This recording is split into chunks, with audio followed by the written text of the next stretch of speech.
Good Lord. All right, we're live now. Let's see how it looks.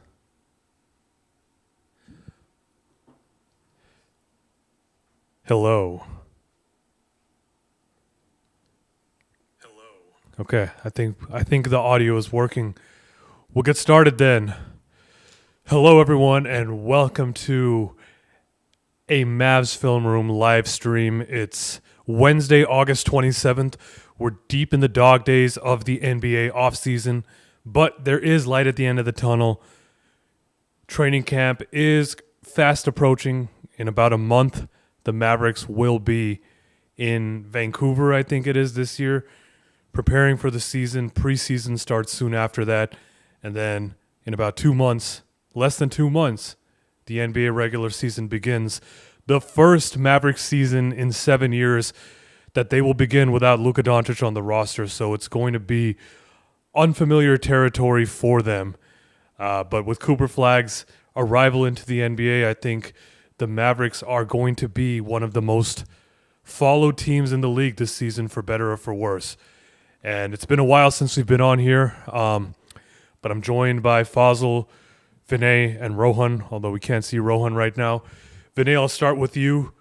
It's been a little bit of a newsy week for the Mavericks, which is why we kind of decided to get back on here. How have you been? What are your thoughts around this team? How are you feeling? I mean, like you said, it's kind of the dog days of the off season. There hasn't really been a lot going on until our minority owner spoke up and I guess made the headlines a little bit with some of the comments he made. And then just kind of, I guess today in a minor incident, the Mavericks took down the Luca Overwatch ad by American Airlines Center. So they got a little bit into social media news with that. But overall, I mean, I'm just kind of ready for the games to start. I'm kind of tired of honestly the discourse and all this because we're talking a lot about all the discourse online is about a team that hasn't really played together yet. And with that, there's just a wide range of outcomes that a lot of people hold opinions over. So I just want the games to get here just to see, I guess, how it's going to go. I totally agree with you. Like I think Cooper Flag's rookie year is really the one thing that's keeping me invested in this season because I can't lie to you. It's some days it's still a little bit hard to find that passion that I used to have for the Mavericks. Like I'm not as inclined and predisposed to go on YouTube and consume all the Mavs content that I used to. Like I think the Take That With You podcast did an interview with Andrew Baker, and under normal circumstances, I'd be the first person to go and watch that. But it's been a little bit hard to conjure up that motivation. But I know once Cooper Flag steps onto the NBA court, I think it'll be a fun year for the Mavs, and it'll be fun just to watch that unfold, and hopefully can sort of help us move on. But Fazil, what's been going on with you, man? How are you feeling about this team with about a month until things start to get moving again? Yo, Jay, it's good to be here. I feel good. How do I feel about this team? I mean, I think we're going to be treading water at 500, just because of what's been going on with all the commentary from our esteemed minority owner about our bigs shooting threes. I don't think that's a great way to go about things, just because we've seen Anthony Davis try to shoot threes ever since 2020, and it hasn't really been that efficient. Derek Lively, I don't even need to speak on that. But the roster is pretty sound. It's still lacking in the perimeter. We're still trying to free up a space for Dante Exum. Kyrie is out for the foreseeable future, so we don't even have a return date for Kyrie. I think the Mavs are going to be okay-ish. They're going to beat up on all the stinky teams on the schedule, and they have a relatively soft schedule to start the season. So I think there's some, hope, some optimism there for like how good they can look in some of these games. But I also think that in a lot of these games against the more talented teams, their glaring weaknesses are going to be exposed. So I don't know. I think as things stand, the Mavs are going to be in that play-in range for at least a good chunk of the season. Yeah, I think that they kind of project to be in the play-in range. I'd be very surprised if they were able to, rise above that and be in the top six of the West. But on paper, this is a talented team. Let's not lie to ourselves and say that there aren't good players on this team. We've talked about it. I mean, Anthony Davis, Kyrie Irving, whenever he comes back, Cooper Flag, in his own right, is going to be a good player for them. And they have some good bench pieces: Najee Marshall, Max Christie, Klay Thompson.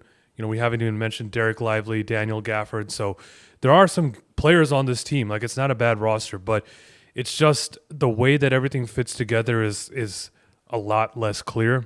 And with Kyrie Irving missing what's going to assuredly be the majority of this season, it's tough to see them carve out that path to be one of the top teams in the West.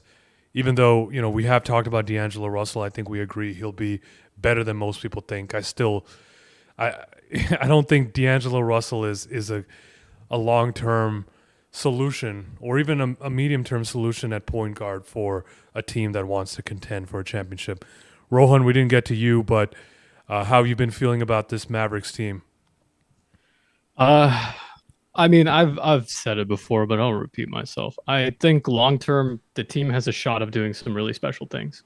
As for right now, I don't want this to sound mean, but I'm kind of laughing a lot every single time I read people's takes. Obviously, former minority owner, friend of, I guess, yours, Jay, had a little bit of a lot of yapping. Okay, the yapper in chief decided to speak, and I guess we can talk a little bit more in depth about that. But on top of that, I just think fan discourse isn't. You either have people who think this team is going to be ridiculous or like really mediocre, and I don't think either is necessarily going to be the case, and I kind of hate it. That being said, I want to see Cooper's welcome to the NBA moment. I think this team has a shot to have some really nice games. I'm excited for all the additions in the coaching staff, but we've talked about all that, so let's talk about something new. We have. I mean, there's a lot. There's a lot to like about this team. I think there are reasons to be optimistic about them, but there are also plenty of reasons, and like you said, we've covered a lot of it, so we're not going to rehash it too much, but there are plenty of reasons to be skeptical about how they're going to do, whether this two-timeline plan that they're trying to toe the line on is ever going to work out. But I guess that's why the games are going to be played. But let's talk about this Mark Cuban interview on the DLLS Mavs podcast, because he was on there for like an hour yapping, as you said, Rohan, about various Mavericks topics, even at some point admitting that he probably should have done an actual bidding when he was planning on selling the team, as opposed to just identifying one seller and focusing on them. You know what else should have gotten an open bidding? He's still that. I mean, it's hard not to see the parallels. It's really hard not to see the parallels between the Luka trade and the way it was conducted, and the sale of the Mavericks and the way that was conducted. And honestly, if you really think about it, this is how Mark Cuban had, conducted business as the Mavericks owner, right? You look at even as recently as 2021, when he was hiring a new GM and a new coach, they didn't really do a formal interview process for either of those positions. They pretty much identified Nico Harrison as the GM and Jason Kidd as the coach, and they just went straight to them. There was no wide net that was cast. There was no interview process. It was just like, all right, these are the guys. Let's offer them a contract and let's make a deal. So that's Mark Cuban 101 right there. He literally is Jerry Jones with better PR and like a lot of stuff he does, but that's, I guess, a different conversation. Yeah, I mean, a lot of it with the Mavericks and Mark Cuban has been about the attention. I mean, Mark Cuban has never shied away from the spotlight. He's never not wanted to create attention for himself and for the Mavericks, barring that 2011 playoff run where he decided to not talk to the media, and look what happened. But to be honest with you, I didn't really watch the entire interview. I just, like I said, it's hard for me to bring myself to watch these things because, one, like, why do we care what Mark Cuban says anymore? Because he clearly has no power with this team anymore. Like, yes, he does own 27%, but as he admitted on the podcast, he and Nico Harrison don't really communicate anymore. Like, I mean, and he didn't need to tell us that. I mean, if they did, that the Luca trade would not have happened. And so it's unfortunate. I honestly, from seeing some of the clips, you can kind of see the pain in his eyes and in his voice. Like, just he's frustrated. And yes, he did get 3.5 billion, whatever. But I know it hurts him to see the people say that his legacy is ruined. To just see the negative attention around the Mavericks, like this is not what he had envisioned when he sold the team to the Adelson Dumont family almost 2 years ago at this point.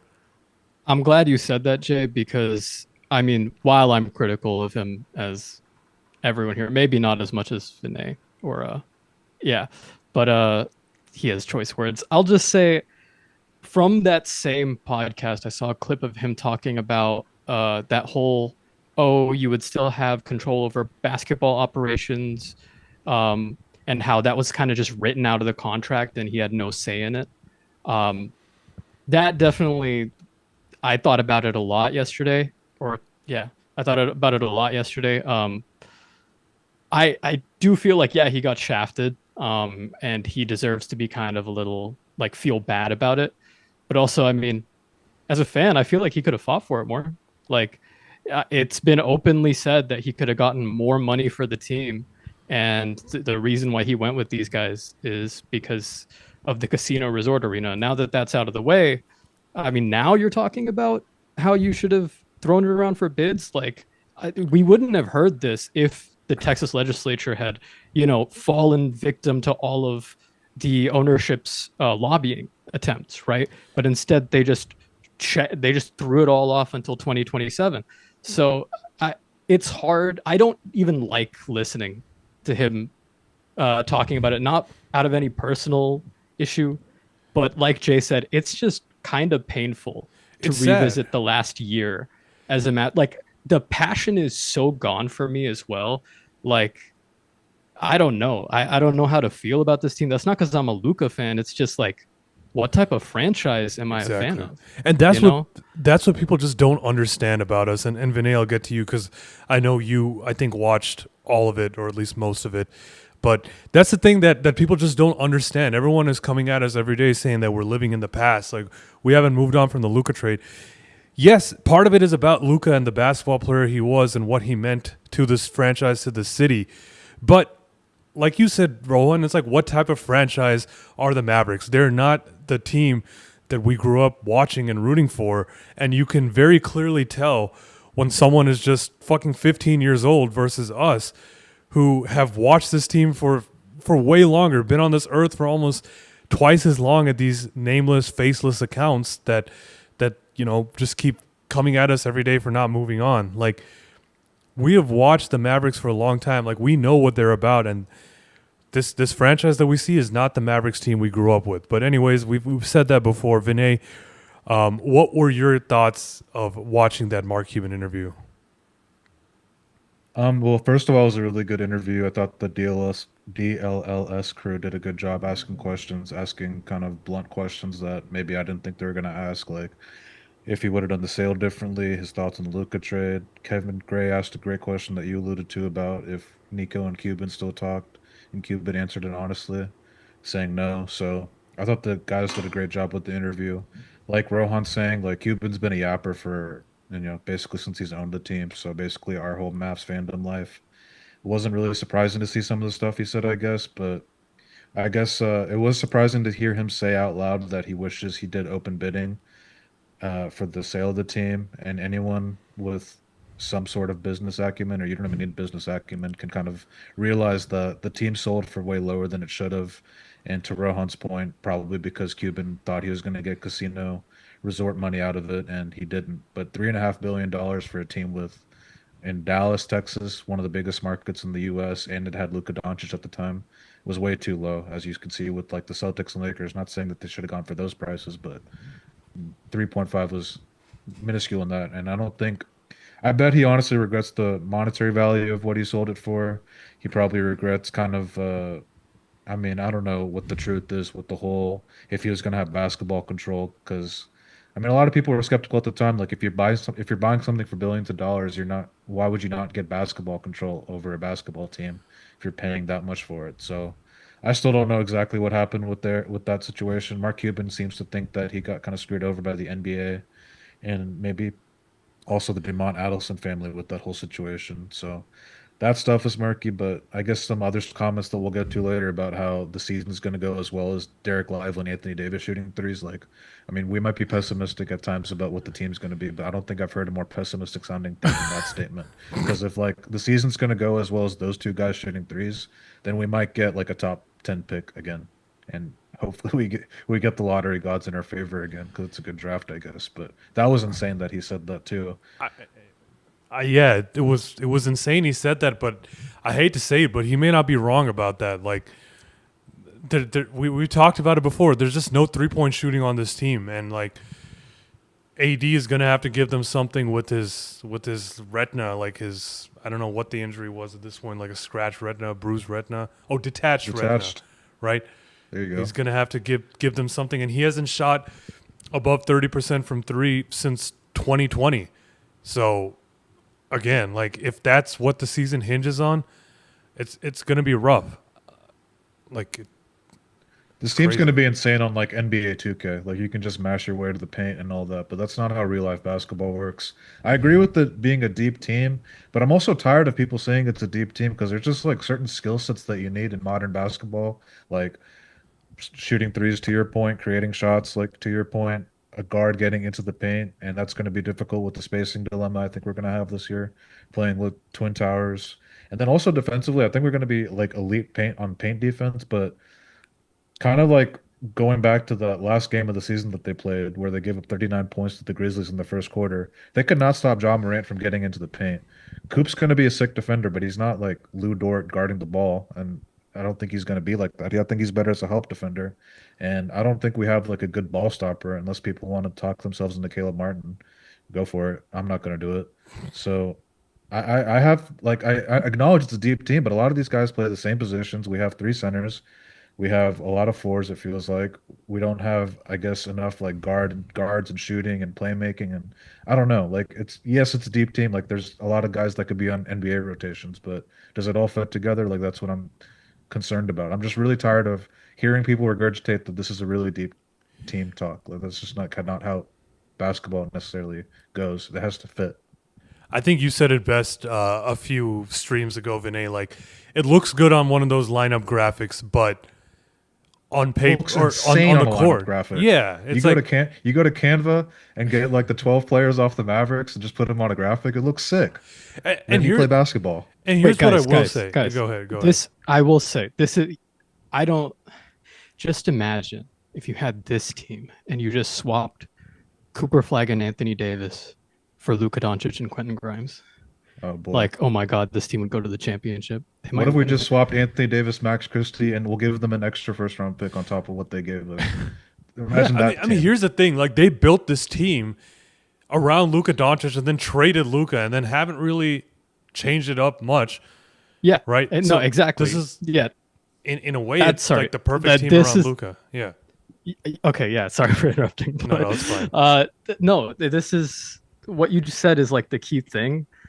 People, none of the people who are like Mavs optimists on Twitter or whatever have really focused on like the playmaking deficit.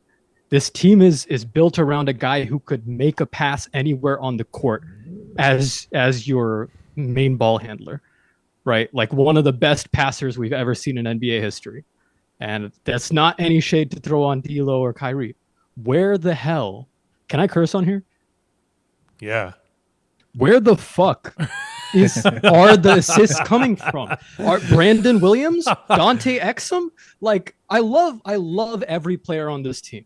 Okay, but there is such a glaring hole at the middle. It's like I'm looking at the donut and everything everywhere all at once. Like it's pure nihilism. It's hard to feel passionate about it. Like what you're saying. The roster is deep as hell, but you know that they can't compete against an Indiana when healthy. Like, I'm sorry. Well, Indiana's going to be less healthy than us this year, but I get your point. But I mean, like, I don't blame anyone for being optimistic, especially the off season. I mean, go for it. Like, whatever makes you happy. I just want to like, some of these people need to take like lie detector tests. I want to see if they actually like believe this. Like, I refuse to believe it just based off of all these basketball games we've watched over the last 7 years. The contender is insane to throw out with this team, and I acknowledge that there's maybe some unknowns. That maybe everything goes well.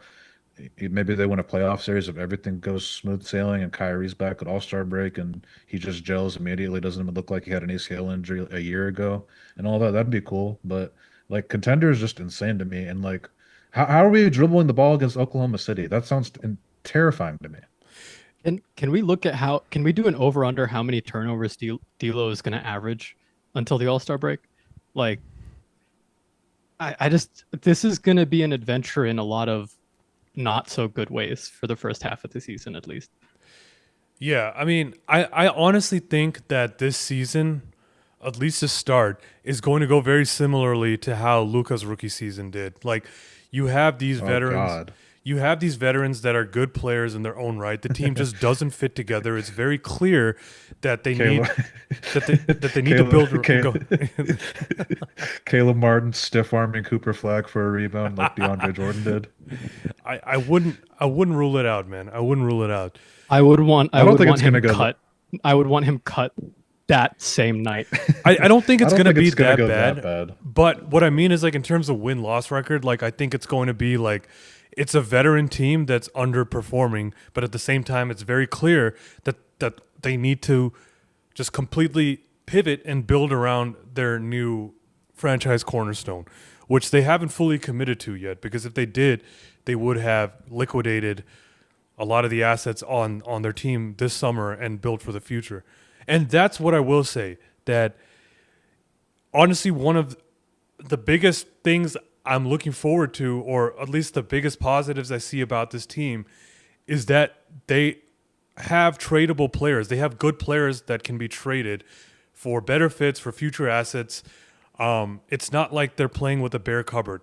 And so that to me is probably one of the biggest pluses about this team. They're a deep team that does not fit well on the court, but the great thing about it is you can trade these players and they have value on the open market. And so, I mean, I don't trust Nico Harrison as a general manager, but hopefully they can extract some value from these veteran players and build a more balanced roster and just replenish their war chest of assets because after this year, you know, they don't control their first round draft capital until 2031, I think. So, again, that's probably one of the biggest pluses about the way that this team is constructed at present moment. Yeah, I mean, after saying all of that, there is one reason to be optimistic for me about D'Lo, and that's that we've seen him and AD together before, and it worked. I mean, he averaged less than 2 turnovers per game with LA. To be fair, he wasn't the primary ball handler. You still had LeBron James, but in his minutes being staggered, that's still really good. And he averages just above 5 assists. So it's not that he won't be serviceable. And as long as he doesn't turn the ball over too much, I mean, that inconsistency with shooting isn't going to kill us as much as, you know, thinking Caleb Martin is our defensive stopper will. But where do we stand on Max Christie? What do we think his ceiling can be? Can Fossil speak? Yeah. Okay, I think Max Christie is going to be all right, but next season or this upcoming season might not be the time for him to, you know, get to that level that we need for him. And I mean, he started off his Mavs tenure pretty well. He had that streak of 15 plus point games. Um, so there was a lot of, you know, optimism there. And then after that, just I guess the team around him, the Mavs just started dying off one by one, and he didn't do so well himself. So um, I think the development curve for him is going to be pretty steep. I think he has a long way to go still, but I'm not going to pencil him in as a starter. I think his most positive attribute for the Mavs is going to be his perimeter defense, what he can show on that end. I don't think we should be relying on him as a scorer next season, especially because there are going to be so many weapons technically. Um, but he should be like the first shooting guard off the bench. I think that's a pretty significant role to occupy.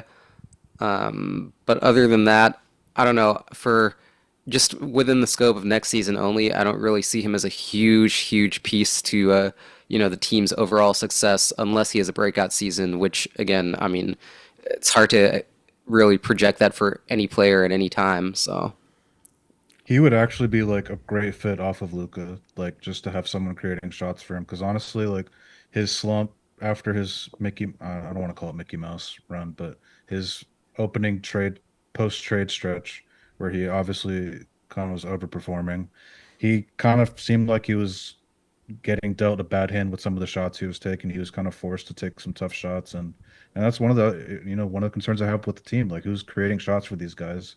D'Lo's a good passer, but I mean it's just like there's obviously levels to it when we're comparing it to the guy we had the last 6.5 years. Or So even Kyrie. yeah, if Max honestly, like Fazil said, like Max's biggest contribution to the team this year will be perimeter defense. If he takes a leap on that end, then I could honestly see a scenario where he's closing games, which is arguably more important than starting games.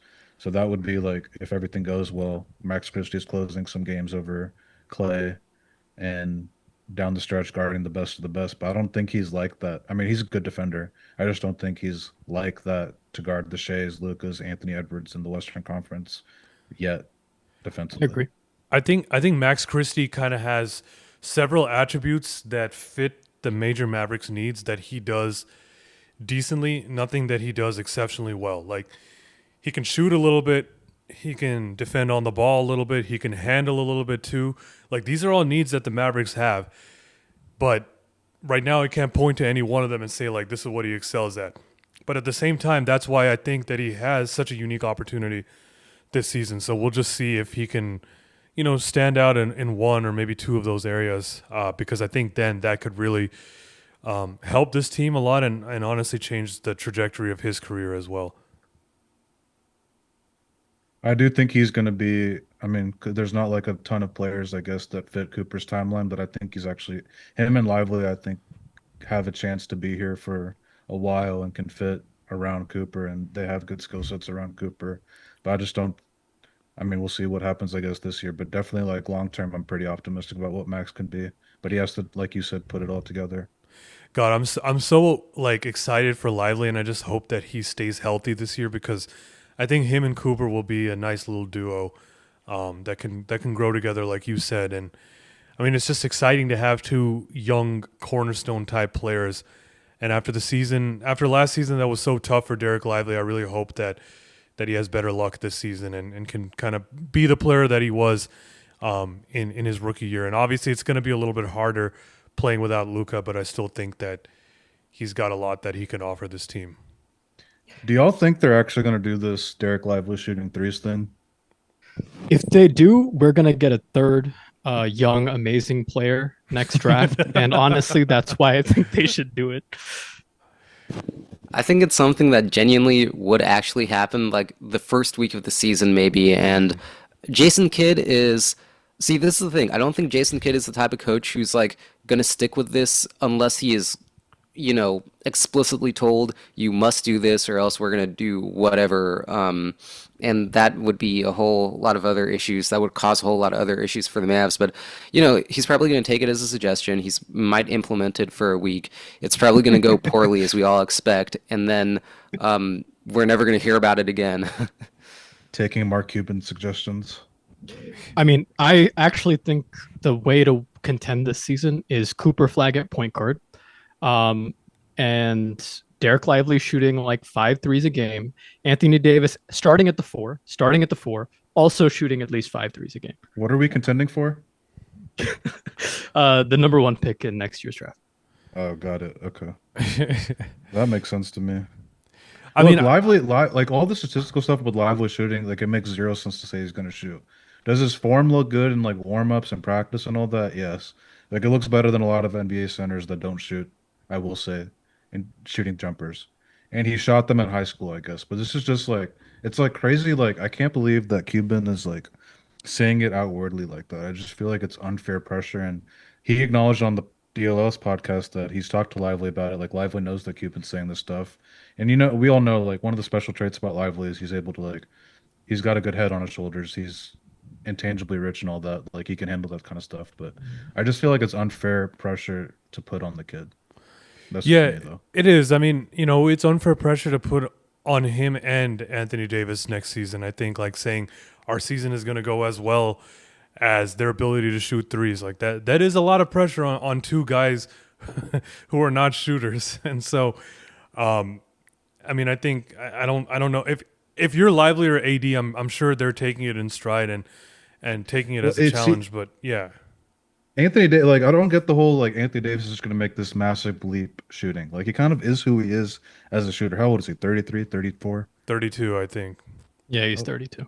oh, right. We have a bright future. But but like he kind of is who he is as a shooter, unless we're playing in like Mickey Mouse land or he gets LASIK surgery, and I don't even know like what can happen. I guess we brought in the shooting coach from the Lakers. That might help. I don't really know, We but need he's we, not going to shoot like we he's need not going to shoot above 35% from three this year. It's just not happening. If it does, I'll buy someone an Anthony Davis jersey. I'll If tell he you the shoots above key. 30%, it's a great season for Anthony Davis.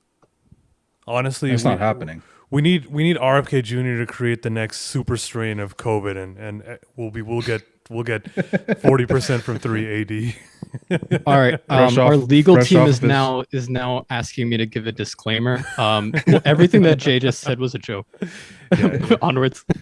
It was a joke. Okay, but what if though? What if Anthony Davis only shoots well when you have a worldwide pandemic going on? Then it's time to trade for Rudy Gobert.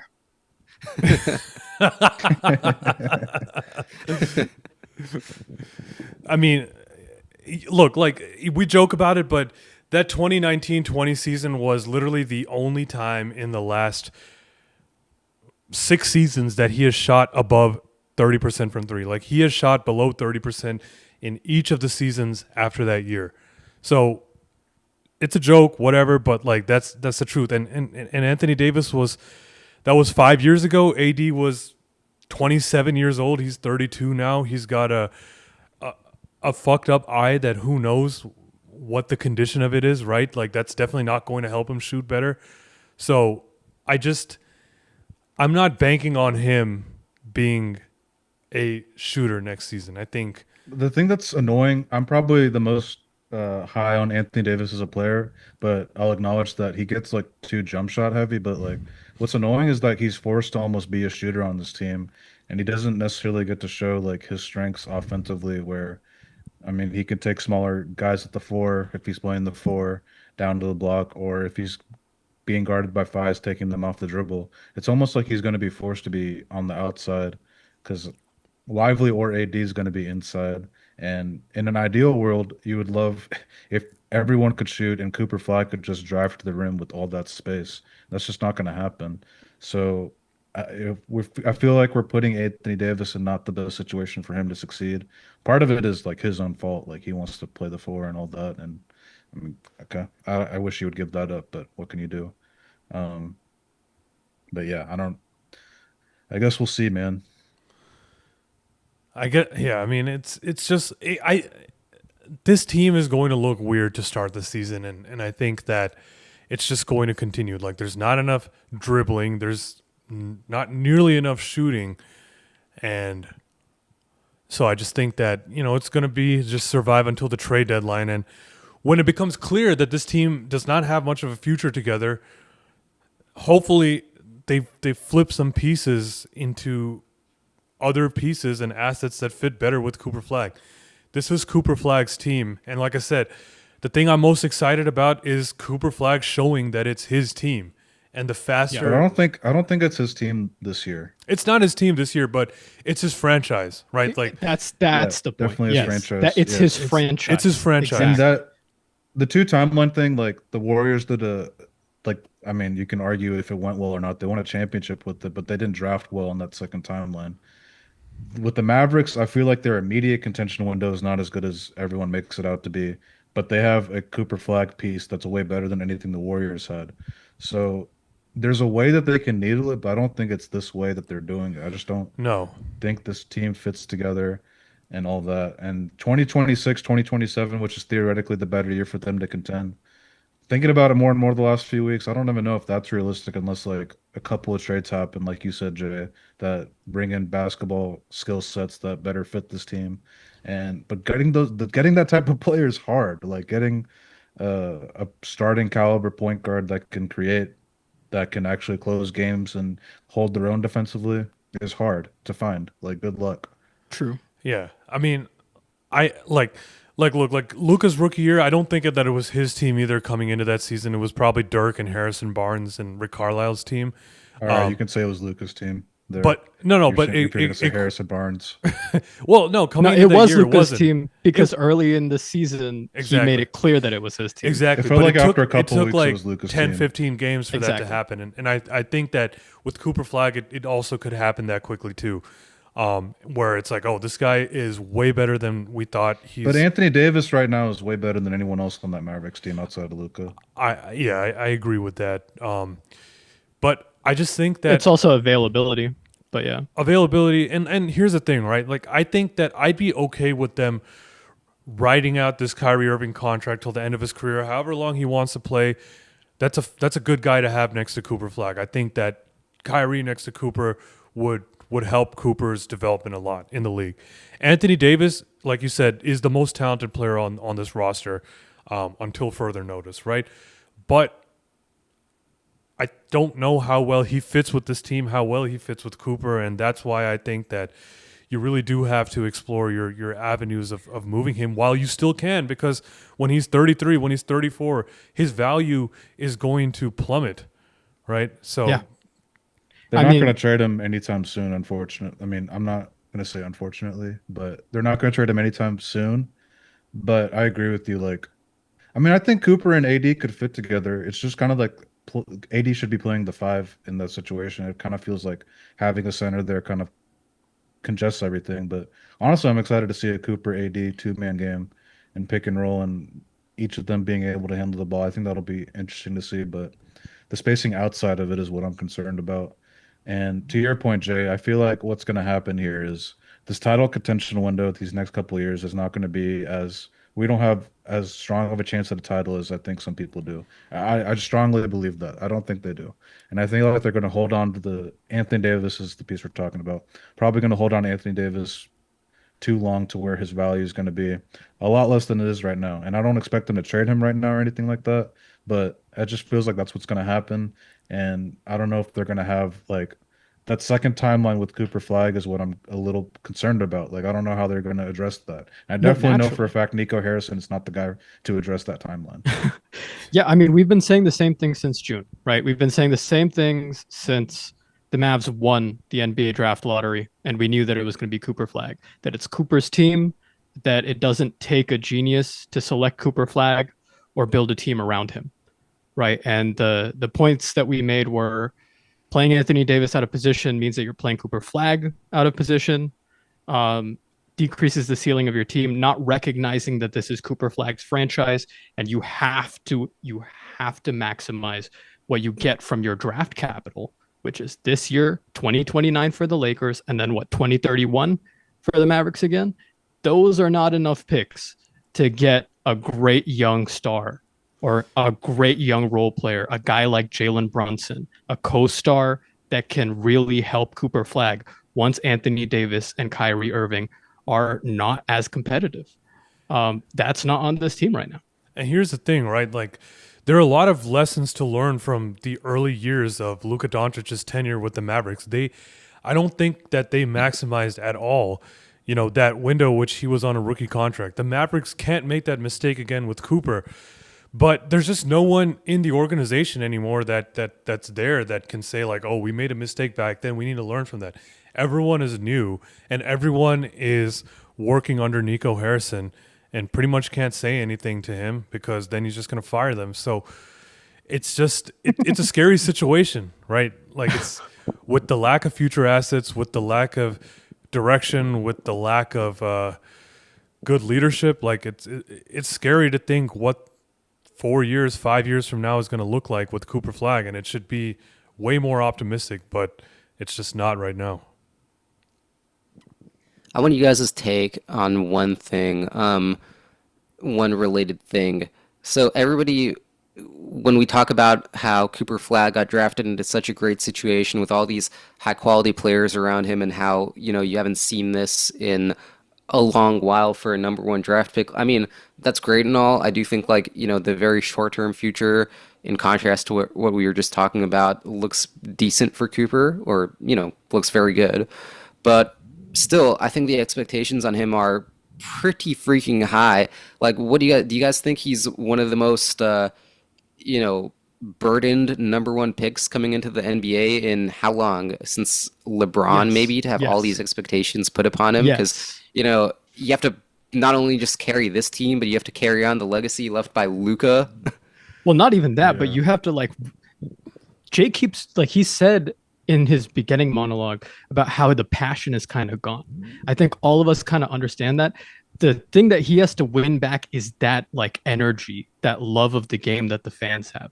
That's going to be difficult.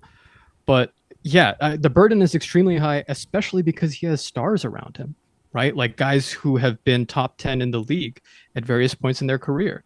People are expecting this team to like contend for a championship. People are actually saying that a lot. People who watch the team a lot. That is not good for Cooper Flagg's like the pressure on him, right? I want this team to be the Boston Celtics team that beat the Mavericks in the 24-25 finals. I I don't like tanking, but the Mavericks do not have draft capital.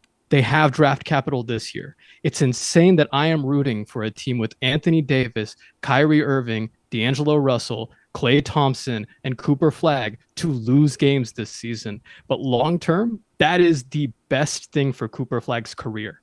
I think he's going to be great, but this level of expectations wasn't on Wemby either. Wemby was not That's a great expected point. to win this early, and he is not as freak of an athlete as Victor Wembanyama is. Right. So I think you need to get him a co-star. Lively is great. He's not going to be there for 10 years. You need a Jalen Brown, Jason Tatum. That's what you need in order to win a championship with Cooper Flag. That's the thing. People are talking about Cooper Flag like he is the third star on this team. Like he was drafted to help Kyrie and Anthony Davis win games and win championships. Like that is how he's being viewed. That's how he's being talked about and treated. So I agree with you. I think the expectations of Cooper are higher than they were of Wemby, even though I would say they were probably a similar level of prospect coming into the league. And so LeBron is really the only number one pick that we could think of in recent memory that came in to the NBA with these kind of sky high expectations. And I think if anyone can deliver on it, it's Cooper, but it's still astronomical. Like we haven't seen this kind of expectation of a number one pick in a very, very long time. Yeah, and the whole like organizational expectations of trying to contend now don't help, like you guys alluded to. It's before really our time, but I think like the one case would be Tim Duncan joining that Spurs team with David Robinson like in 1999 or whatever. Would be like the last first overall pick that had like win now expectations. But they won a And championship, right? Tim Duncan's rookie year, I'm pretty I sure they I did. should know that. I Oh think no, they wait, did. no, they didn't. They didn't. Okay, but the year after that, they might have won the championship. But regardless, like it feels, and I agree with you guys. I think he does have too much pressure, but I'm not worried about him handling that all that pressure. Even to Fossil's point about him having to kind of take over Luca's shoes, I'm not worried about that with him. Even though that's definitely going to be like he's going to get compared to Luca all the time, right or not. It's just going to happen. Not for me, but other people aren't going to do it. I'll let them do it. They can do whatever they want. So he has to, I guess, handle that. But if Kyrie was starting the season healthy, like a lot of this pressure and burden would not be on him as much as it's going to be to start the season up until February or March whenever Kyrie comes back. But right off rip, Cooper's going to have to be the second guy next to AD. And if AD misses, I mean, AD's probably not going to play every game until Kyrie comes back. So there might be some games where Cooper Flag is literally like your main guy, one of your only guys that can get you buckets on a consistent basis. So that's going to be, and this team's trying to make the playoffs, obviously, and beyond that, win a few playoff series and allegedly make a title push. So we'll see.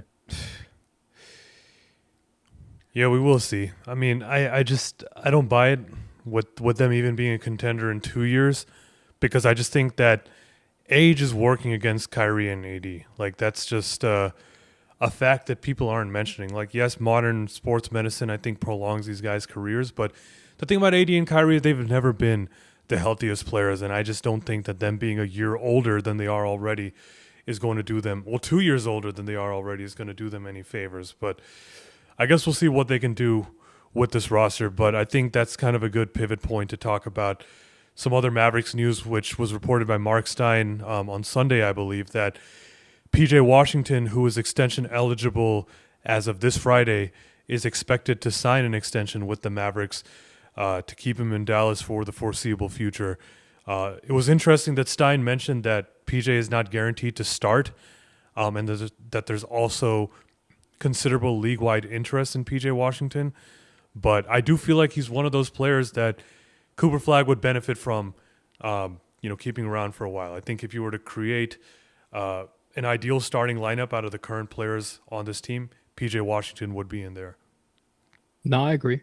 I also think PJ's, I mean, he's from the area. So, like, I know it doesn't really matter, but, like, it's cool to have somebody on the team. And I do value him maybe more than a lot of fans do. But he also takes the pressure off of Cooper a little bit. But him not starting, I mean, I guess, but him coming off the bench will still be good. It's just this depth is kind of crazy.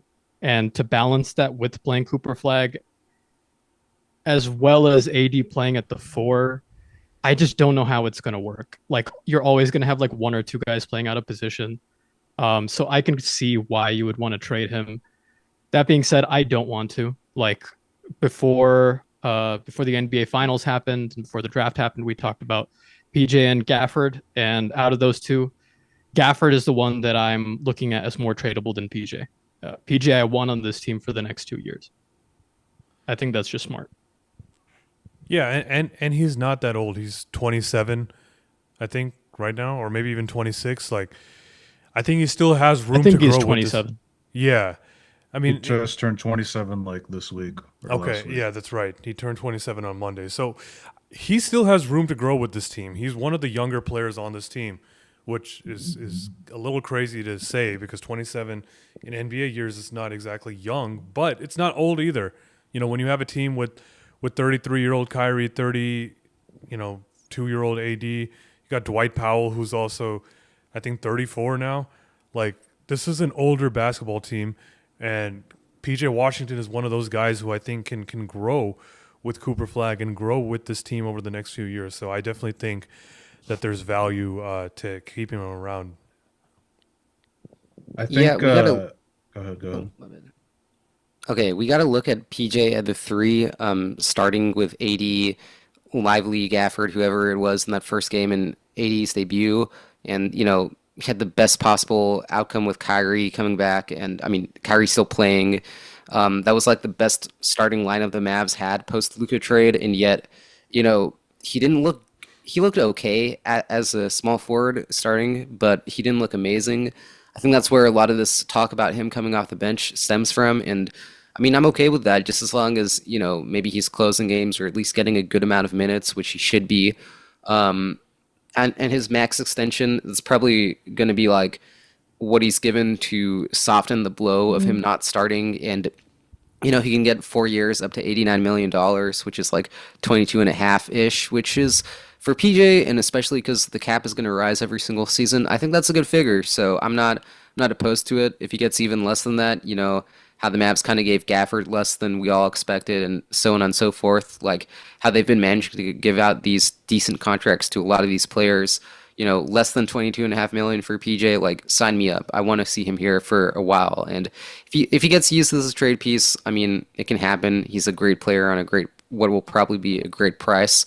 I'm sure the Mavs are going to get somebody even better in return, but like, I do want to see what, this team looks like in the future with maybe AD gone, but we have Cooper, PJ, Lively, I think that's going to be an amazing front court. Yeah, and so much of this would be a lot clearer if Anthony Davis was a center. Like you put AD at the 5, PJ at the 4, Cooper at the 3, Clay at the 2, D'Angelo Russell at the 1. That's a solid lineup that I think you could do something with, but it just complicates so much with AD playing the 4, and now you have the Gafford Lively thing at the 5. You probably will still see AD at the 5 for stretches of games. And how PJ factors into that, I don't know. Because I agree with you. Like, I don't like him at the 3. I think he's a good player, but he doesn't have the skill set that you need out of a 3 in today's league. And so, again, it just speaks to the weird fit of this roster. I think Cooper, PJ, and AD will be the front court for most of the closing lineups this year, which I think Yeah. would be good. But like Anthony Davis should be the center, obviously. But I mean, as long as Lively and Gafford are here, like he almost can't play at the center, like because those guys are too good not to play. Which is why I was like, Gafford should be. I know he signed his extension, so he's not eligible to be traded for He a actually while, is but- eligible to be traded, though. But then you're like, I Oh, mean, he is. I agree Okay. with that. But Is then that you're what like did also, like, the 30-day period lapse? Is that what it is? No, they just gave him an extension. The value of the extension was such that it didn't prohibit him from being immediately traded. Okay, I It didn't know was that. just barely under that value, I think. Okay, And- so like Yeah. I think he's eminently available to be traded. Listen, I get what AD is talking about. Like when you're playing at the 5, when you're starting at the 5 and closing at the 5, there's a lot more wear and tear on your body. And with his injury history, I get it. But what Jay's saying is exactly right. It complicates this roster's fit, and this roster's fit is not snug. It's it really complicates everything.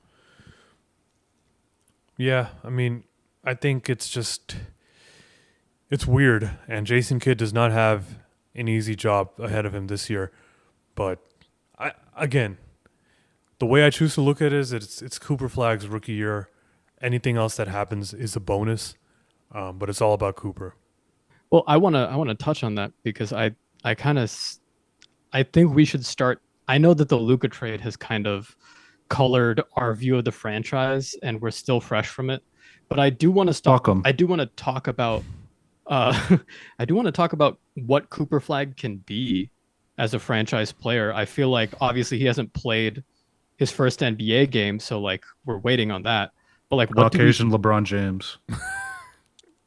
Okay, yes, but let's be serious, No, right? Like, okay. like Yeah, I what, in think- terms I of mean, I think he's gonna- versatility, I see Paul George a lot. Like, I see him being able to do a lot of the things that Paul George was able to do. I think a less I think Kawhi Leonard with less of a defensive ceiling is a good comparison for me too. It's a good one. He's a tough player to compare because I think he's like a blend of a bunch of different guys almost. Like, I like the smaller Kevin Garnett comparison, but he's a different player than that. I think he's a bigger Jason Tatum type of player, but obviously he's bigger than Jason Tatum, or like he plays bigger than Jason Tatum at least. And I honestly think he's going to grow a little bit height wise, but I can't say that for sure. But I just feel like that's going to happen because he's just so young and he has like the frame for it too. But So you I think don't he have- can be a volume shooter? Is what I'm getting from this. um, Because like Why the big not? difference between Tatum and everyone we talked about is kind of the volume shooting. That's kind of why I said Paul George. Tatum gets like knocked on, I guess, for kind of living outside too much sometimes. Like I feel like Cooper will drive more than him and attack the rim better. That's kind of why I said Paul George. But yeah, I can see that. I think he has better playmaking chops than Paul George. I don't think he has Paul George's handle.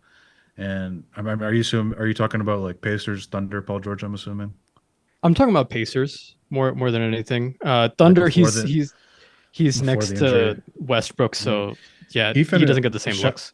Paul George gets a lot of slander, but after the injury, he finished like third in MVP one year with Oklahoma City, which props to him. I mean, that'd be a hell of a. I think people would be disappointed if Cooper turned into Paul George because Paul George is just one of those memed good players of the generation. But I'm not That's not a comparing bad them as far comparison. as like I think he'll have that type of career. I think as a franchise player, he can do what Paul George did for Indiana in those years. And that team was bar for bar with the Miami Heat with 3 stars. Okay. because they had So- Demon Frank Vogel. Yeah, but like we that's got what I'm two saying. now. It comes down to like when Cooper Flag is 5 years in, kind of like what Jay said earlier, we didn't do a great job, or the Mavericks didn't do a great job of building around Luka in those early years. You can't make that mistake with Cooper. Like he's gonna have a moment this year where it's kind of set up perfectly for him, isn't it? Like the best player that he has to take the reins from is Anthony Davis, who is not always available. Or if he wants to be like the primary ball handler, you got to take from D'Lo, who's great, but is not like extremely difficult to be better than for Cooper Flag, right? Like I think all of this is set up for him to have a really, really good first year. So Kevin Garnett is one I didn't really understand, but yeah, The I only think we thing had I good don't comps. kind of the defensive intensity of KG, but I guess not really the offensive game of KG. And I But the hope he only doesn't talk as much as KG because but he's I he's love got him, but he's fiery on the court, I would say. And he like the Kevin Garnett comparison is more so like the motor for a franchise player is super rare. Like I feel like those are the two of the few guys I've ever seen that have franchise player billing that will play that hard on most possessions, like dive on the floor and all that stuff. when you But say motor, is it energy or is it like hard on the sleeve type stuff? Both. Okay, both, well, all I of love it. that because I love KG for that. So The one thing I don't like is I just wish we had more spacing around Cooper. Like he should be able to like have the space to attack the rim and all of that. And I feel like if he gets by his guy, then there's just going to be all these bodies in the paint, and that's what I don't love about this fit in terms of I guess that with offense. But I mean, I think he's going to be effing amazing, like we've talked about before. Uh, I don't have any. He just has to stay healthy, and the Mavs have to do a good job surrounding him. The rookie contract thing, like I'm a huge believer in that, but I feel like they're kind of locked into this team for a couple of years. They might make a trade here or there, but I feel like it's going to generally be this team. And some of these guys are getting paid heavy bucks, like AD and Kyrie. And Derek Lively's actually soon for contract soon, and Rich Paul's his agent. And yeah, that's going to go well, I bet. I mean, I think it all just kind of hinges on who's the general manager in 3 to 4 years, right? Like, or who's the general manager, honestly, at the start of next season. It's going to be Nico. it's unfortunately it's going to Yeah. be Nico. Like we If know they go this. 20, if they go 20 and 62, Nico's going to do a PowerPoint presentation about how he deserves another chance Yeah, because and Kyrie got hurt. it's And going to say all this Luka stuff. Doncic's name instead of Anthony Davis. Yeah. I was trying to think of a joke, but you beat me to it. That's funny. I mean, yeah, I Listen, think Nico should not have a job. Can we just like Well, cut like I know obviously. we're like being really Obviously. really pleasant and like Jay is a great host, This is so like he pleasant? puts things in like were a being very pleasant? professional way. Nico Harrison should the fact that he has a job right now, I get it. Okay? Considering how low I think of the franchise, I get it, but he really shouldn't have a job. no, he next shouldn't. season. He shouldn't. And I think that I agree with you. Smart money is that Nico is going to be the GM to start next season. But I do think that right now, like you need the basketball acumen, but as a leader, I don't know if Nico Harrison is quite the guy for this What franchise. basketball acumen does he have? No, exactly. He doesn't have that, but even if you could make an excuse for it, I just think that the Mavericks franchise is in disarray right now, and Nico Harrison is not the leader to bring them out of this. I don't believe it, and I think that's going to become painfully clear at some point this season. When does he? Well He never said. speaks to Well the said. media, except in Neither very- does Dumont. Yeah, none of these guys do. It's a complete leadership void. And that's why you see Mark Cuban doing the media because no one else, I mean, obviously Mark Cuban loves doing it, but like no one else is willing to do it. So everyone's going to be like, hey, Mark, want to talk about the Mavs? Like, we can't seem to reach anyone else. And he was like, sure. But that tells you how hated this ownership group is because Mark Cuban was not beloved while he was owner. He got all the same criticisms that we gave him tonight, right? But he's still better for the team's like public facing like press.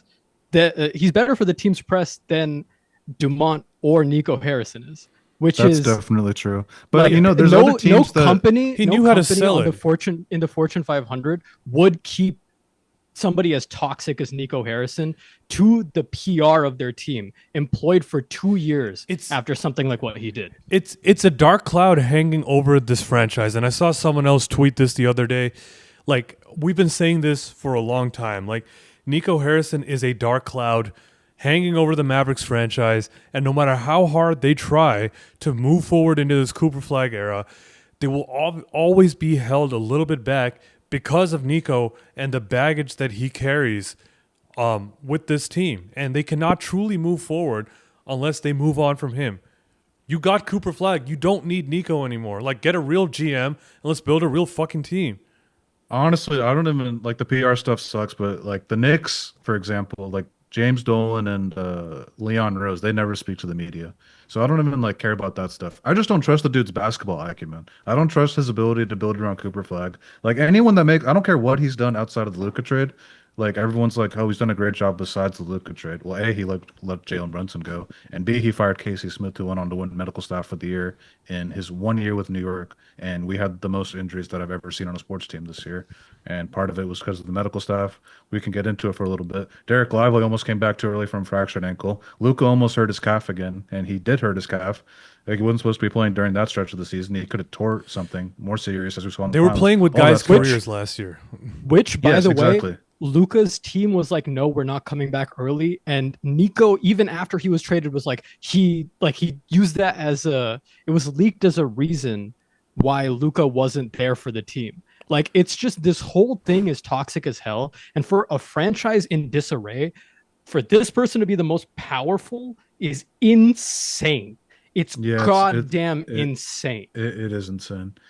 But the biggest reason why I just don't trust. It's not even about like he made the Luka trade's a big evidence for why he doesn't have the basketball acumen. Because any team that just made the finals, and you're trading Luka Doncic for Anthony Davis, all due respect, and all the other stuff that we got with it, like it just doesn't no, it's a disqualifying thing immediately.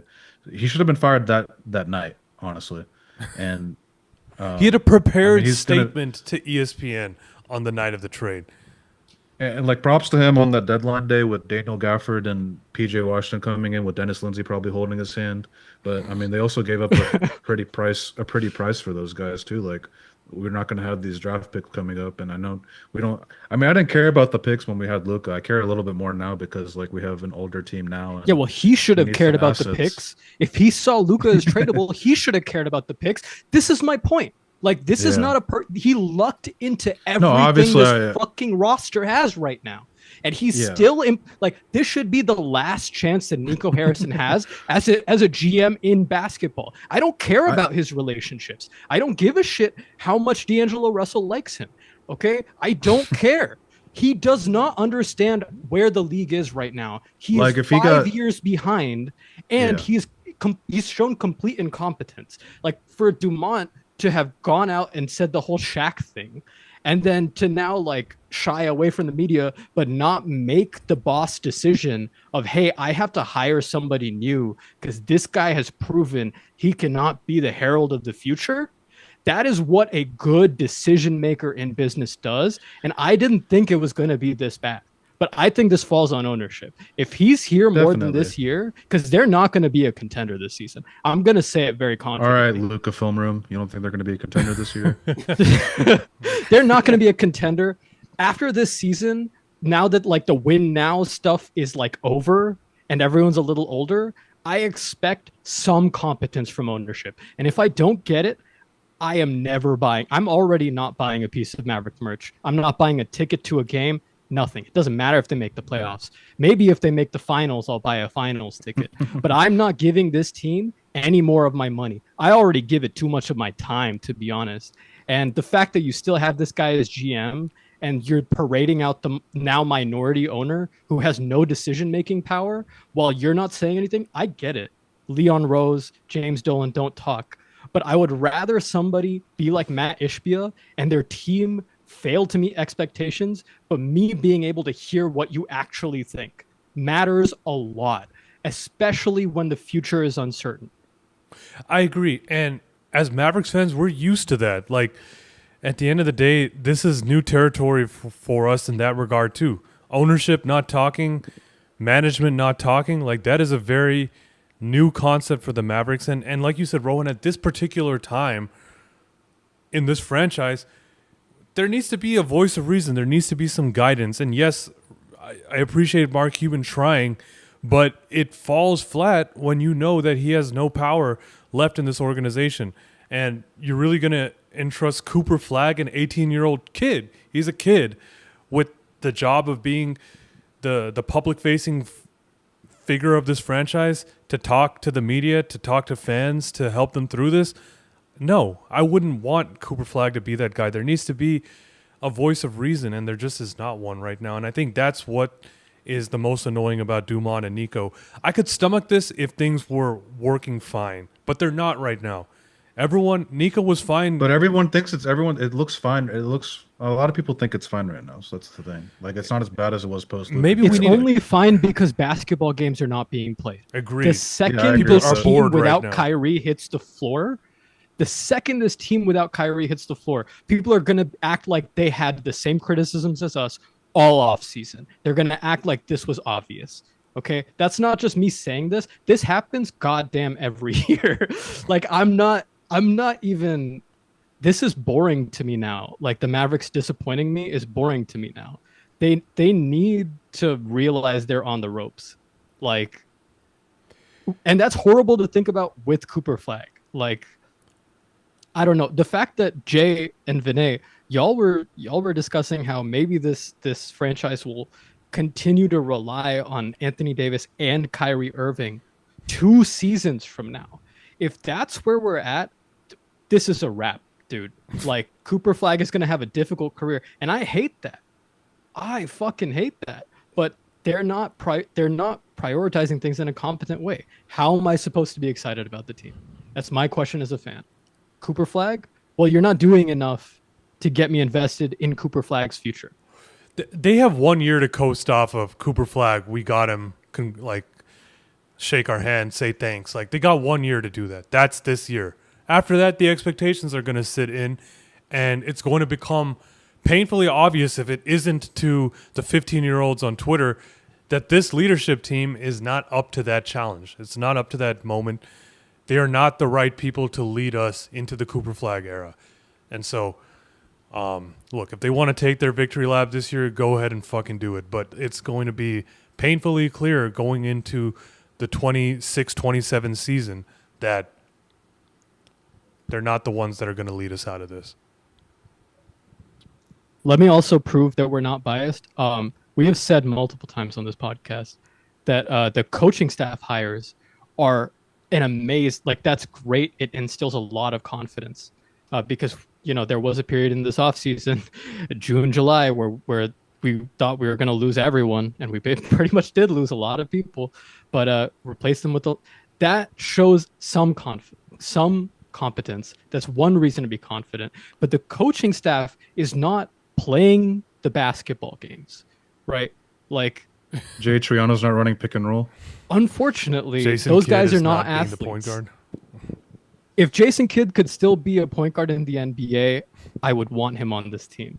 Unfortunately, Jason Kidd is not lacing up for the Dallas Mavericks. I want to go 51 back to years your one point about how people might think we're too biased. Like, we want the team to do good. Like, the biggest reason why we don't like the Luka trade is because it was fucking horrible for the team. Like, we want the Mavericks to win a championship. I want to parade on Nowitzki Street. I want all that stuff. But, like, we're not being biased towards anything. If we win a championship without Luka, I'll be still excited. But that's not going to, like, when you trade Luka, like, you hurt your chances of a parade. You hurt your chances of winning a title and all that stuff. Like, we want to be, like, I want this team to be good, but, like, we see, like, the basketball flaws into it. We see the flaws in ownership and leadership and all of that. And people are going to say we're not Mavericks fans because we're pointing all this stuff out. Well, fuck off. No, and hey, when you have incompetent management, think about the Philadelphia 76ers. They still got a guy like Embiid. They got Maxey. There is competence in their front office, but they built through the draft. Okay, it does not take a genius to say you need to maximize your draft capital, and the Mavericks have basically nothing. Okay, they have this year and 2031, and then the Lakers in 2029, which is still their contention window because they have good. Luka fucking Doncic. And I will point out, Mavericks fans need to stop like talking about how the Lakers are in doom and peril and all that stuff. Like, that's just insane copium. I don't know where you guys buy that copium from, but it's just insane copium to think they're gonna They're just not a fall down top this contender, but they are abyss. higher than the Mavericks. They have LeBron They have James Luka Doncic. and Luka fucking Doncic. Yeah. like we shouldn't even be like Mavericks fans need to stop like saying all that stuff about the Lakers. Like leave it alone and all that.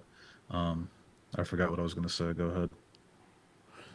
Uh, no, all I was gonna say is that Luka Doncic is worth 40, 45 wins himself, and they have a pretty decent team around him. Is it the perfect team? No, but I think they're gonna be good. They're gonna be better than the Mavericks next season. Like it's not crazy to say that. Luca film room. All right, without even singing Luca's praises, he's one of the best playmakers in the league. Who is the best playmaker who's going to play the majority of the season for the Dallas Mavericks? Uh, Cooper D'Lo.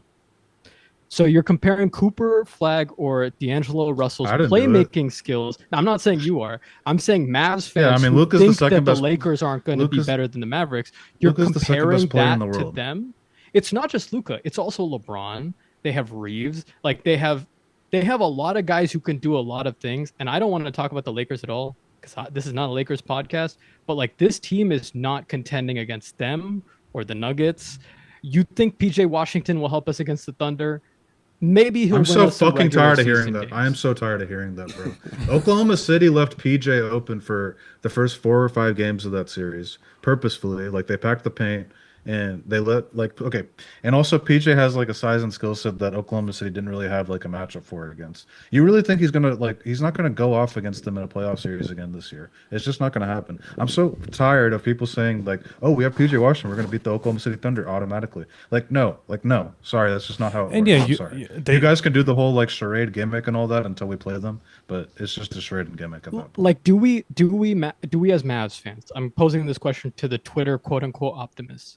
Do we think D'Angelo Russell, Brandon Williams, whoever is running point for the Mavericks, is going to get as many double teams as Luka Doncic? If not Luka Doncic, who attracts like quadruple teams a lot of the time, Kyrie Irving. Do we think either of them are as good as at attracting double teams to get a guy like PJ Washington an open 3-point shot? That's what I'm saying. Like part of the reason why PJ was left open so much is because so much of the defensive attention was focused on stopping Luka and Kyrie. And yes, there were like 1 or 2 games over the last season or two where they played without Oh Luka my and God. PJ went off, but like that is not a People are, winning pe- recipe. In a, People are s- using the regular season record against them last year as the reason why we could beat them in a playoff series, like in a this past 7 game season. series, I Like promise you we're if getting people swept. People thought, I think people genuinely thought if we beat the Grizzlies and didn't give up 40 points in the first quarter of the playing game and we won that game, that we would have actually beat the Thunder in a playoff series because we have PJ and we played well against them in the regular season. It's just like I don't get it. Like I'm not blaming anyone for being optimistic about the team and all that, but can you just have some fucking brain cells? Let's be realistic. Like be optimistic, that's fine. I've been optimistic for 20 fucking years as a Mavs fan. I always over predict or overestimate what they're going to do. But you can be optimistic and still be realistic at the same time. Optimistic with this Mavericks team is 45 wins. It's not a fucking championship. And that's what Realism's gone out the roof, man. No, period. And as someone who has known Jay a long time, this is a guy who, throughout the entire late 2000s, when the Mavericks just could not win a playoff series, was saying the Mavericks are going to win a championship every fucking year, including 2011, around the same time that Jet Terry tattooed the Larry O'Brien trophy on himself. And then the Mavericks went on to win the fucking championship. All right. That's how much of a homer this guy is. And for him to be like saying this with as much passion as me, that should tell fans a lot. I just want anyone listening to this podcast to know that. Like that means a lot to me. I I mean, genuinely like I'm not calling anyone out. I'm not calling anyone out, I promise. But I want like lie detector tests on these people that just like compare us to title contenders and all this stuff. Like, do they genuinely believe that? And if you do, you do, I guess. And I want to see like what the lie detector test says. Because I just refuse to believe that there are people that think like Nico Harrison built a contending roster for this year. That's another thing. Like Nico Harrison gets credit for building like this good roster. It's a good roster, I guess, if everyone's healthy. But it's just not all that. I don't get it either. Because It's people copium from the trade. because people can't understand the trade. They have to say it's rigged Exactly. or all this other stuff. People talk about like what why didn't they make the playoffs this last year? And yes, injuries were part of it. The team didn't gel. But here's the thing, like the trade didn't have to happen. Like this is Nico's vision did not have to happen. They could have kept the status quo and they would be in a way better position now than they were. You know what helps you out Yeah. with the big lineup is having a 6'8" point guard. That helps you out with the big lineup. A 6'8" do it all offensive player, one of the greatest scorers of all time.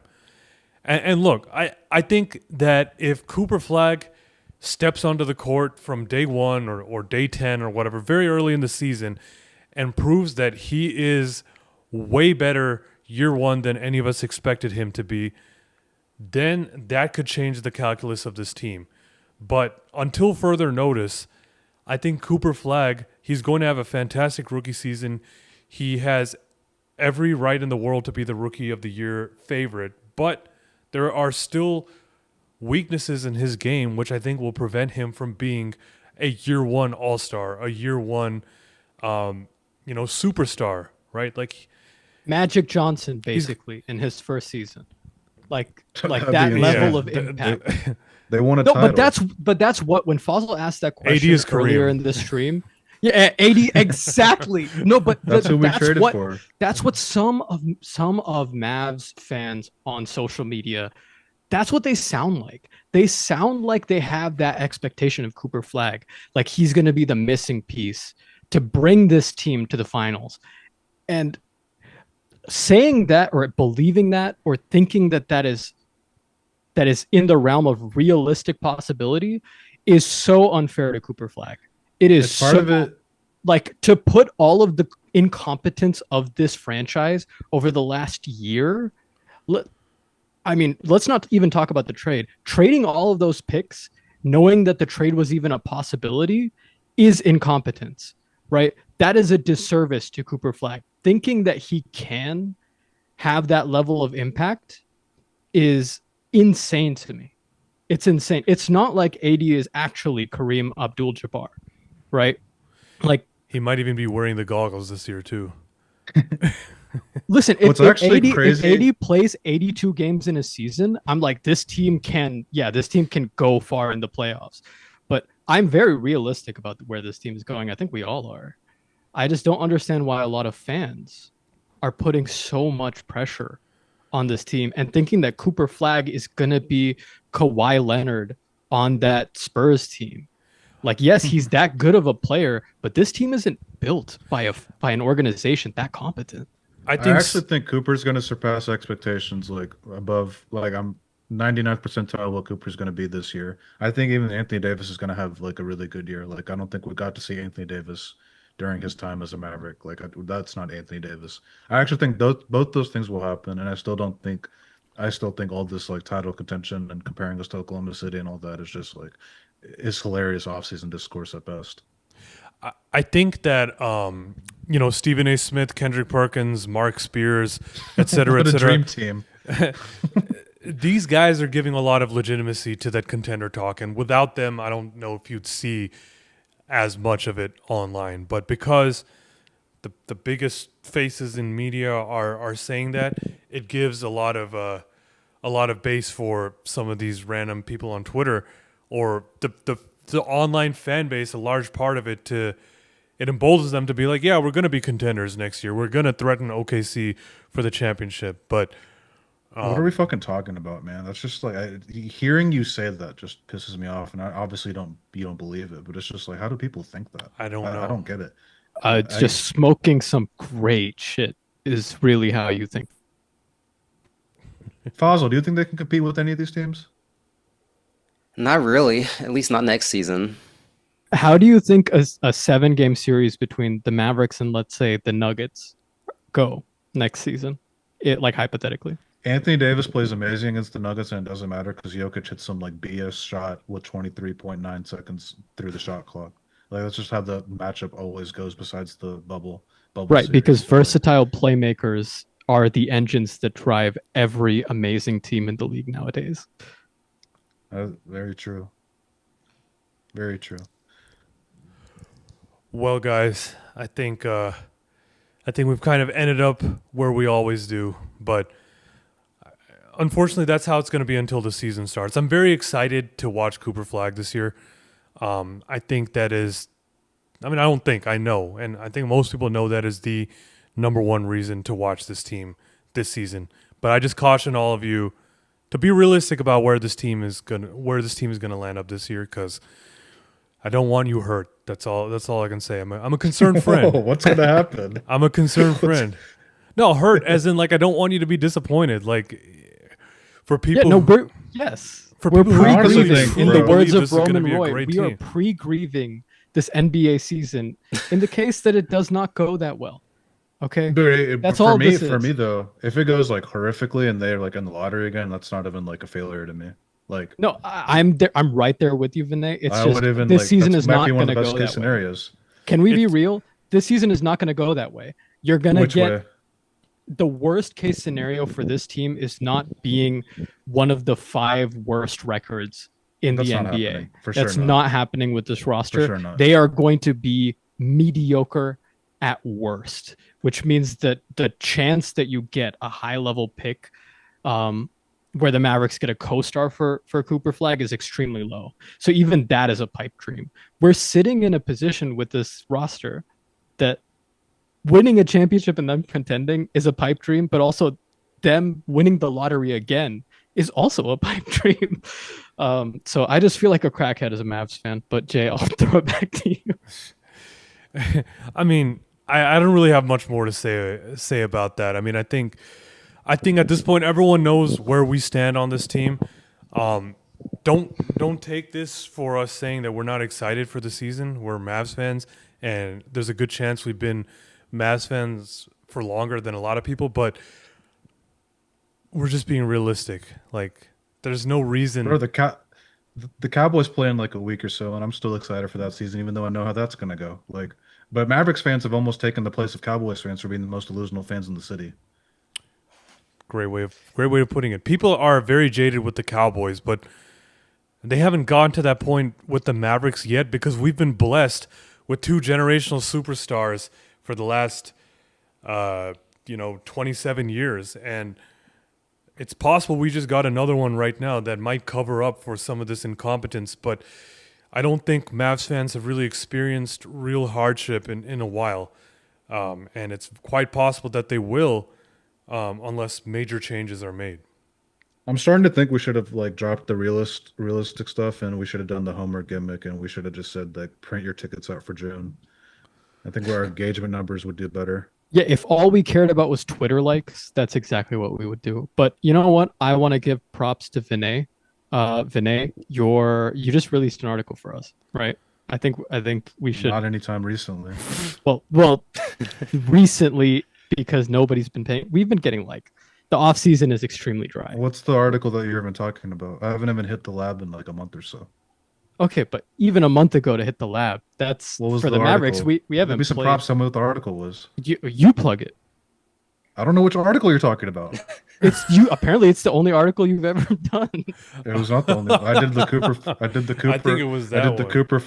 Cooper Flag scouting report one. Then I did the everyone is like the Mavericks defense is not championship contender level. Yeah. Because I think that last one is the one that I'm talking about. But I Okay. guess that wasn't Thank you. recent. Sorry. This last month has been a black hole for me. Non-Mavs related stuff. But I just want to give you props, dude, because you've been honestly, I did not have this view of Cooper Flag until I really started listening to what you said.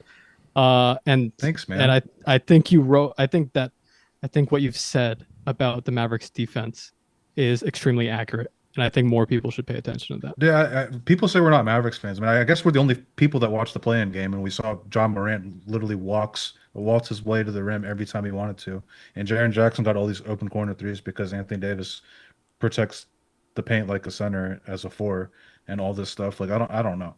It's like no one watched like the actual like last part of the season last year except for us, even though we're the ones that get called non-Mavericks fans. But and obviously Cooper Flag helps the defense, but like he's also not like. I don't think his best defensive role, like I mentioned in that article, is stopping the ball, guarding the ball, like guarding the Shays. And I don't want him doing that personally, but he's gonna have to. So yeah, like the offensive concerns we've talked about for most of the podcast, but I like the defensive stuff. Like we get we get compared to Oklahoma City in that regard. We'll have an elite paint defense, but I mean the perimeter defense stuff like matters. You got to stop the ball, and if someone drives by a defender, then you have to get into rotation and help defense, and just hurts your defense and all that makes it easier for them. We're going to lead the league, and I think open corner three's given up. That's a good bet to take. Vegas, listen up. I'll ask Dumont VC if I said it can, himself. I'll ask Dumont and Cuban at the Maps Casino if I can make that bet. Lieutenant Governor Dan Patrick will be there to stop you. He's gonna tackle me for my Delta 8 pen as he does it. I'm just kidding. I don't use that stuff. It was just a joke. Yeah. Just a joke. No, yeah. Vinay has passed all of his drug tests for Mavs Film Room. Got to say, we do that regularly. So yeah, that was our legal team has also told me that that's just a joke. So Yeah, I got to send mine in the mail. Honestly, the best. I think they're a little more strict than that, Jay. I think you're gonna have to go on location. We have one in California. I go a couple times. Actually, what I want to happen, besides like a top 3 pick in this insane draft coming up, is I honestly want us to be so wrong about this team this year, and they like go as far as everyone's saying, and people clown us for our takes and all that. Because at the end of the day, we are Mavericks fans. And we want the team to do well. It's just like that's not realistic, man. And, No, I'm like, glad you said that. People can get Yeah. their off-season engagement off right now and all that, but that's just not going to happen.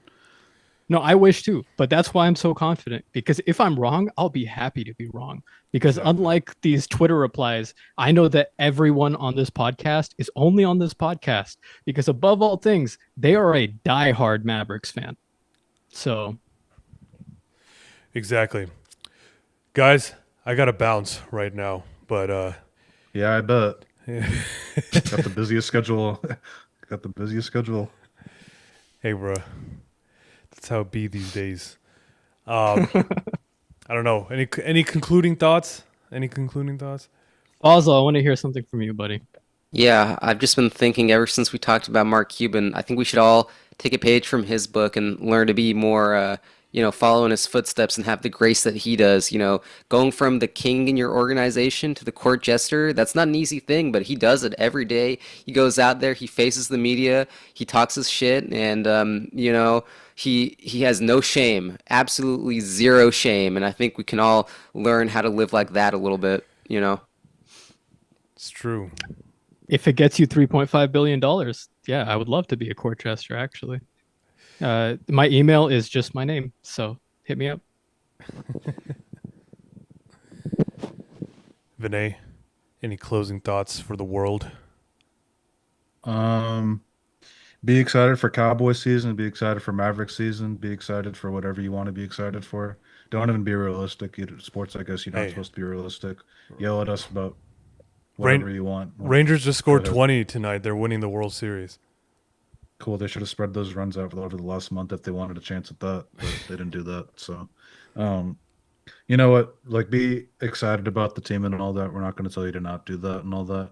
This was a kind of, I guess, a pessimistic sounding podcast, but it's just what we feel watching basketball for all these years, watching the Mavericks for all these years, and I mean, there's other pages that you guys can go follow if you want to be lied to. And Hey, we were all not that. pessimistic. It may have sounded that way if you don't know what's going on, but this was realistic. True. I agree. I mean, I agree with that. But if you want other pages that will lie to you, you can go find those pages. I mean, there's different maps content for everyone, and just be a good person. Great, wise words from a decent man, right there. Just be a good person. Decent. Ethan is crazy. I mean, when you call, well, firstly, it's a Drake lyric, but you call someone a decent man, that means that they're a good person. Of course, you would be quoting a Drake lyric in 2025, Jay. I will be Better in than 2055 too. I dedicate this podcast to Omax Prosper. All right. Oh man, pour one out for Omax Prosper. I was fucking wrong about that guy. Yeah, actually poured some weren't we all? water out. It just feels like yesterday that we were in the draft room, or not the draft room, but the Mavs media room We were in the during their war draft room. hunt. We were in the war room suggesting they take on the Rashawn Holmes contract. It was our idea. But yeah, it does feel like just yesterday that they had that draft with Derek Lively and Omax Prosper. Unfortunately, not everything works out in this league, especially those late first round picks. And it was a worthy gamble for the Mavs. Ultimately, it didn't pay off for them. And hopefully his new home, he's able to play a little bit more and develop into hopefully an NBA player, because that's definitely not going to happen Damn. on this team. And it's no fault of his own, but it's just like you look at the depth chart and there's so many guys who play his position. I don't see where the minutes are coming from for him. Yeah, I want to make it clear. It's not that he doesn't still have the potential that that these guys have said that he has, but it's not going to be on this if we're playing for this franchise. So Mozzie Smith has potential too. No, I don't think either of them are made out for the leagues, but I hope they prove me wrong. Oh, Mozzie Smith. I think Omax's best career path is honestly going to Partizan for a couple of years, fixing his jump shot, and then coming back.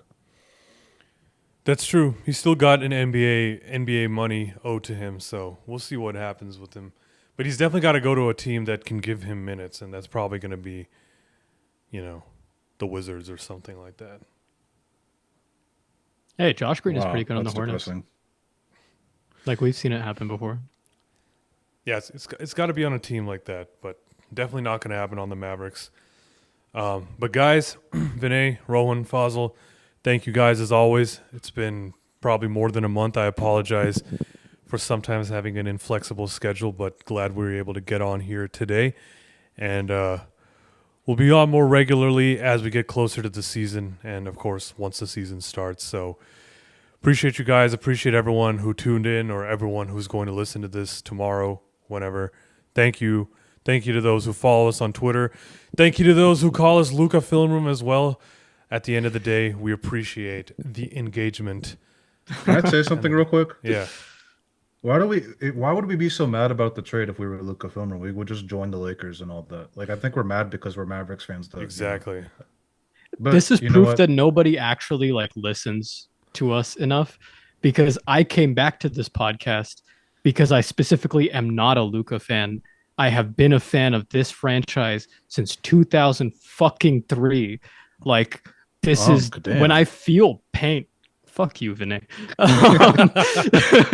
When I feel pain, I'll be very brief. When I feel pain about this franchise, it is despite how much I want to fucking love this team.